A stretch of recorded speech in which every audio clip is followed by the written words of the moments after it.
अस्सलामुअलैकुम रहमतुल्लाहि वबरकातुहू। मोअज़्ज़िज़ नाज़रीन किराम, एक बहुत बड़ी तकलीफ़ दा इत्तला 2 दिन से गश्त कर रही है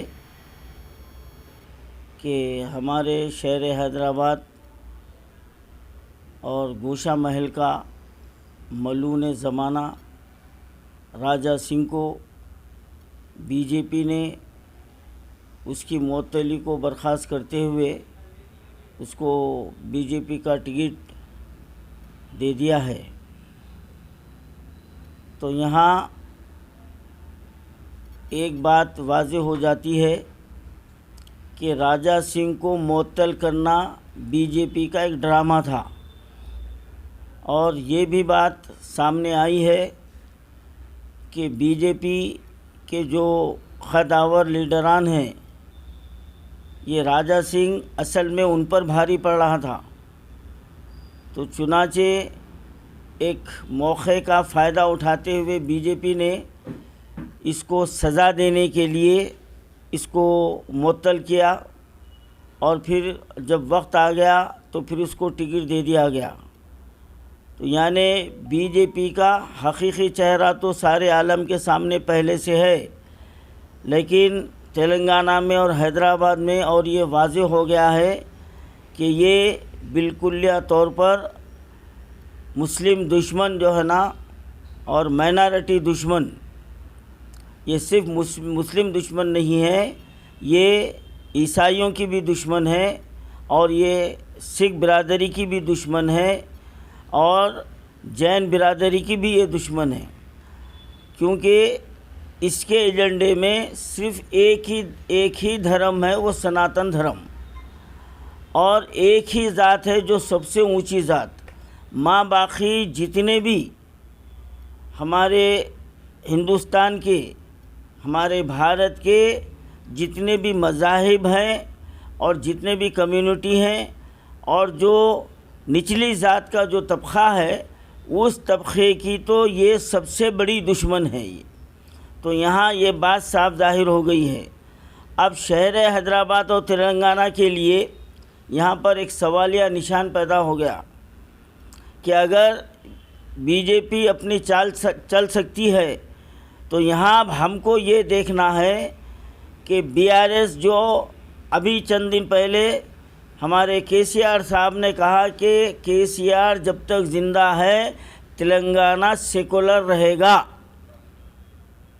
ये केसीआर साहब जो ना नारा दिए हैं। खैर मैं सेकुलर अब तक कितने थे क्या है, मैं इसके ऊपर बाद में जो ना बात करूँगा किसी और मौके पर। लेकिन आज मैं ये कहना चाह रहा हूँ, तो अगर तेलंगाना सेकुलर रहेगा तो फिर ये फ़िरक़ा परस्त, दहशतगर्द और ये कौम का दुश्मन, ये मुल्क का दुश्मन, अब इसके ताल्लुक़ से आपके पास क्या प्रोग्राम है? मैं बिहार सरकार से और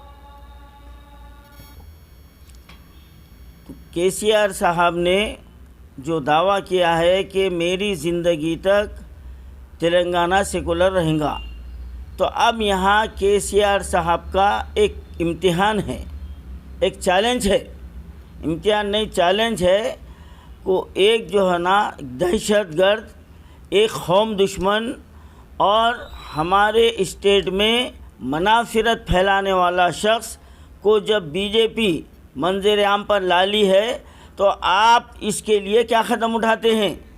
अब हमारे तेलंगाना के अवाम ये देखेंगे, और फिर आपके इस कदम पर ये फ़ैसला होगा कि आप वाकई सेकुलर है या नहीं है, इसके ऊपर फ़ैसला होगा। लेकिन अभी तक आपके जो 10 साल दौर में आपने सेंटर में जो बीजेपी की तायद की है, तो आपका ये दावा तो वही झूठा हो गया कि आप सेकुलर तो ख़त्म ही नहीं है आप।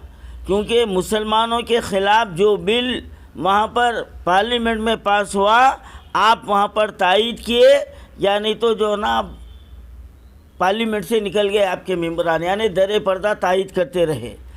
तो आपका सेकुलर चेहरा तो अवाम के सामने है, लेकिन अब अभी हाल में आप इलेक्शन को सामने रख के जो आप दोगला बयान दिए कि मेरी ज़िंदगी तक ये स्टेट सेकुलर रहेगा, तो अब गोशा महल से आप कैसे कैंडिडेट को ठहराएंगे और उसको जिताने के लिए कितना आप जो ना वज़न लगाएंगे, ये जो ना अवाम देखेंगे। ये अवाम देखेंगी। और यही सवाल हमारे यहाँ कांग्रेस से भी है। कांग्रेस के रेवंत रेड्डी साहब तो ये जुमला बोल के उन्होंने अपनी असलियत सामने ला लिए कि अगर तेलंगाना में कांग्रेस हुकूमत आती है तो 100 राम मंदिर तामीर करने का उन्होंने ऐलान किया है। आवाम को याद होगा कि 100 राम मंदिर तामीर करने का रेवंत रेड्डी ने बाकायदा ऐलान किया है। तो अब यहाँ पर उनका सेकुलर किरदार खुल के सामने आ गया। हाँ, तो यहाँ पर अब कांग्रेस के जो हवारी जो मुस्लिम लीडरान हैं, जो कांग्रेस को सेकुलर बता रहे हैं, अब तुम्हारा यह इम्तिहान है। यहाँ अब वहाँ पर गोशा महल की सीट से इस बीजेपी कैंडिडेट को, इस दहशतगर्द को, इस मलून ज़माना को हराना, ये तुम्हारी जिम्मेदारी है। तो जब तुम जो है ना सेकुलर समझे जाएंगे, हमारी बात जो है ना हर एक को कड़वी मालूम होती। कांग्रेस की हम दुखती रग पे हाथ रखे तो वो फड़फड़ाते, बीआरएस की दुखती रग पे हाथ रखे तो इनके हवारी फड़फड़ाते। लेकिन ठंडे दिलो दिमाग से सोचो, इनका किरदार हमारे लिए क्या है, क्या रहा अब तक, ये गौर व फिक्र करने की ज़रूरत है। अब वहाँ से दोनों पार्टियां मजबूत कैंडिडेटों को खड़ा करके इसको अगर राजा सिंह को अगर नहीं हराए तो फिर ये राजा सिंह इतना बड़ा नासूर बनेगा हमारे तेलंगाना के लिए, कई जानों के इतलाफ का सबब बनेगा। ये नासूर, जो नासूर इंसान की ज़िंदगी के लिए ऐसी बीमारी है, वो सिर्फ जान लेता है। तो ये भी वही है।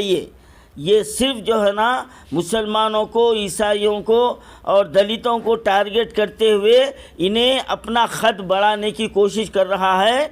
लेकिन हर जालिम का नतीजा ज़िल्लत है, रुसवाई है। आज इसराइल इतना बड़ा जो ना डंगे मारता था, मेरे पास इसे असली जो ना हथियार है वो है। आज 15 दिन हो गया, वो निहत्ते फ़लस्तीन आज इसराइल को पानी पिला दे रहे हैं। छोटे छोटे बच्चे फ़ौजियों, इसराइल के फ़ौजियों को पत्थर लेके मांग रहे तो भगोड़े भाग रही है। तो इसके लिए लड़ने के लिए हथियार की ज़रूरत नहीं है, ईमानी हरारत की ज़रूरत है, ईमानी क़ुव्वत की ज़रूरत है जो हम में है। तुम ताब नहीं ला सकते। अगर 4 आदमी खेल लिए तो धोती पकड़ के भागेंगे तुम। ये फ़िरक़ा परस्त, हाँ, हमारे भारत के 140 करोड़ आवाम में ये आपको मुश्किल 4 या 5 करोड़ निकलेंगे, सिर्फ ये 4 या 5 करोड़ निकलेंगे। और इनके लिए पूरी कौम के लिए ज़रूरत नहीं है। हाँ, पूरी कौम के जो ना चंद जियाले, हाँ, हमारे हिंदू धर्म में हो, मुस्लिम धर्म में हो, ईसाई धर्म में हो, चंद हज़ार जियाले अगर निकल गए तो इनका बाजा बच जाता है इनका। लेकिन हमको क़ानून पर भरोसा है, हम क़ानून की हुक्मरानी चाहते हैं और दस्तूर की जो ना हम हिफाजत के अलमबरदार हैं। हम दस्तूर की हिफाजत के अलमबरदार हैं और भारत की हम एकजहती और सलामती के अलमबरदार हैं। हाँ, हम अखंड भारत के अलमबरदार हैं, हम भारत की तरक्की के अलमबरदार हैं। भारत के 140 करोड़ जितने नागरिक हैं, हम सब में भाईचारगी के अलमबरदार हैं। अगर इसके बावजूद भी ये नहीं समझना चाहिए कि अगर एक छोटे बच्चे को 4 मरतबा थप्पड़ मारे तो 5वीं मरतबा पलटा कर जवाब देना भी जानता है और वो सेल्फ़ डिफेंस का हक़ हर शहरी रखता है। ये बात जो है ना आया है और क़ानून भी इसकी इजाज़त देता है। तो मैं केसीआर से और रेवंत रेड्डी को और मैं ये चैलेंज कर रहा हूँ कि आप जो है ना इस गोशा महल की सीट से इसको राजा सिंह को हराना आपकी ज़िम्मेदारी है और आपके सेकुलर होने का सबूत है। और अगर नहीं हरा सके तो बीआरएस भी जो है ना फ़िरक़ा परस्त है, ये भी आरएसएस की एजेंट है और कांग्रेस भी आरएसएस की एजेंट है। ये फैसला हो जाएगा।